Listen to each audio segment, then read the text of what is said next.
Last week on the program, we spoke a lot about potholes, and I know there's been an explosion in potholes in recent weeks, particularly in Sydney because of that heavy rain that we had about 3 weeks ago or so.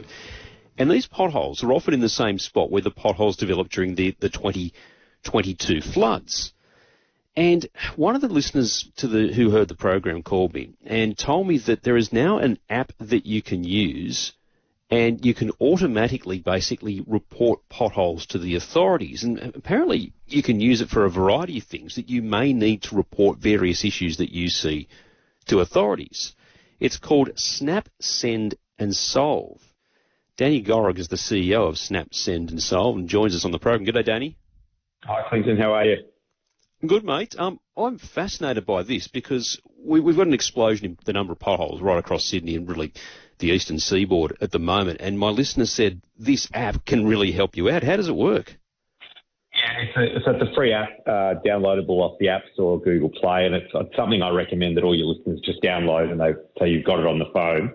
And it's a very simple process where, when you're out and about in the community and you see something that doesn't look right, whether it's a pothole or dump rubbish or an abandoned trolley or a trip hazard on the footpath, whatever it is, you can use Snap and Solve to really easily send that report off to the relevant, we call them solvers, authorities or solvers.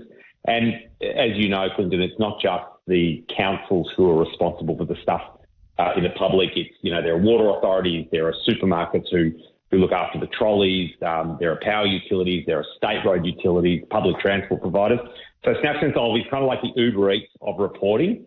You take a photo, you choose the incident type, and based on your location and the incident type you choose, we will send that message off with the photo, with the geolocation, with your details to the relevant solver for resolution. Okay, so say potholes, for example, they can be the responsibility of a local council, perhaps Transport for New South Wales, depending on the road, or maybe the Queensland Authority. So how does that work? Do you have to have a deal with Transport for New South Wales, for instance? Well, it's a free app that works across Australia, and so all these authorities basically have publicly available email addresses or addresses, and they have publicly available shapefiles. So what we did with Snap and Solve over 10 years ago was we sort of took all this information and built it into an app and a server. And so we'll send the reports to the authority regardless of whether they're a subscriber, and we call them enterprise subscribers to Snap and Solve. But we do have deals with quite a number of councils and other authorities around Australia where they get so many reports from Snap and Solve now. It's kind of the number one channel that they get reports through. So they might integrate with our API. They might customize incident types. They might use us to do some data and analysis. So there's a range of premium features that we do sell. But for the app to work, it had to work everywhere, and so that's what we've enabled. So for potholes, for instance, have you got any information how many potholes have been reported? Yeah, so we looked it up for you. So there have been nearly 1,900 potholes reported in the last, 3.5 months. And I think you're right. We saw after that rain in April, we saw an increase of, I think it was about 153%. And then if we look at all of the reports that we've had January through March, the top 5 issues reported in New South Wales, parking and car-related issues, about 16,400. Rubbish and bin-related issues, so sort of dump rubbish, about 14,200. Nearly 13,000 abandoned trolleys reported.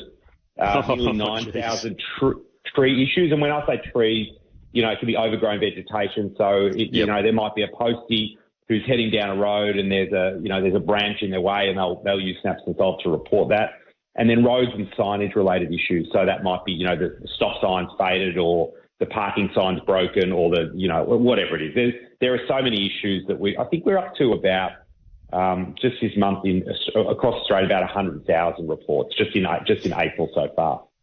Tell me this, are the authorities, when you obviously feed them this information, are they grateful that you're supplying them with all this data about where there are problems, whether it's potholes or street signs that are faded or trees that have come down, or do they see it a bit of it's an annoyance, we've now got to attend to this? Well, I think actually they appreciate it. If you think about what you get in a Snap and Solve report, which is a geolocation, an image, the person's details, it's all there for them to solve. So they can just take it and get it solved, which is really their role. And so, they appreciate it. I think what it does for them is it lets them solve things faster. It lets them we talk about first point resolution. So think about reporting a pothole on the phone, like how hard that is to describe. You've got to describe the location, and then you've got to kind of describe in words how big the pothole is. Whereas a photo and a geolocation, you can see it and go, all right, we need to send this sort of crew out to that pothole to get that fixed. So I think the geolocation, you can obviously pinpoint using that technology exactly where it is, so there can be no confusion. Correct. And then we also ask our snappers, so these are your listeners who will download the app and have it and use it. We ask them to let us know whether the issue they reported got solved.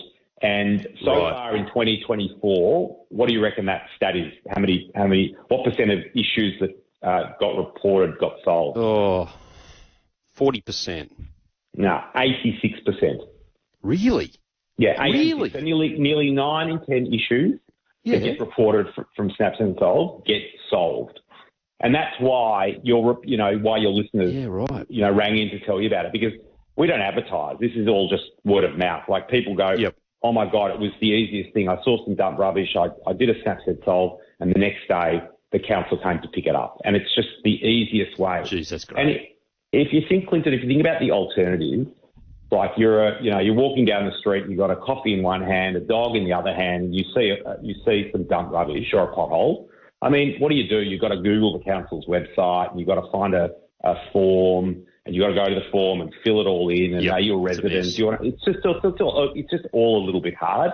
And so we think Snaps and Solve is a really easy way for the community to do this stuff and really give back. And we hear from snappers all the time that it gives them a sense of agency, and they feel empowered by using Snaps and Solve, and that's why we love it. Just one last question for you, Danny. Just what's the revenue model for you? I mean, I'm assuming you're not doing this as a public service. Well, the truth is it actually did start as a public service a long time ago.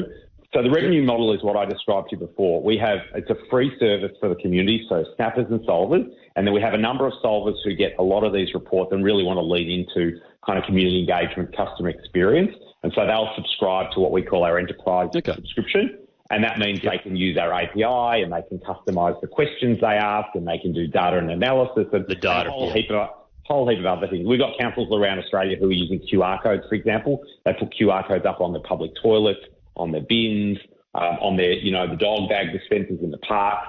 Again, just making it easy for the community to get in touch and that just making the whole process a lot more efficient.